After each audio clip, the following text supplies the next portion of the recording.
Hi friends, இன்னைக்கு சூப்பரான kitchen tips தான் பார்க்க போகிறோம்.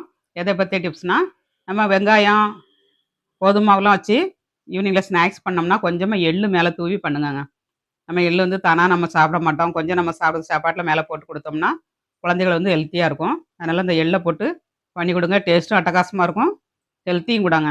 ட்ரை பண்ணி பாருங்கள். இப்படி மாதிரி எல்லாத்தையும் தட்டி எடுத்துட்டு நம்ம கொஞ்சமாக எள்ளு தூவிடணுங்க. அதில் கருப்பு எள்ளு வெள்ளை எள்ளு எதுனாலும் தூவிக்கங்க. டேஸ்ட்டும் நல்லாயிருக்கும், பார்க்கறதுக்கும் அழகாக இருக்குங்க. எள்ளும் மல்லித்தழையும் தூவுனீங்கன்னா சூப்பராக இருக்கும் பார்க்கறதுக்கு. இந்த மாதிரி செஞ்சு பாருங்கள்.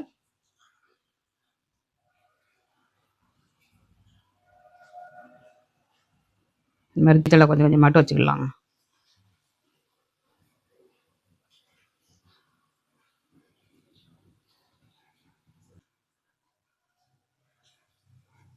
நல்லா ப்ரெஸ் பண்ணி விட்ருங்க. ஃப்ரெஷ் ஆயிரும்.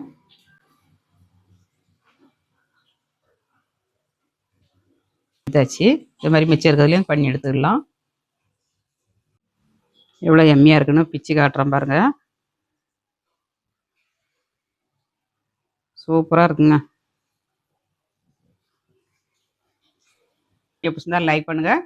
நாளைக்கு இன்னொரு டிப்ஸோடு பார்க்கலாம். பாய்.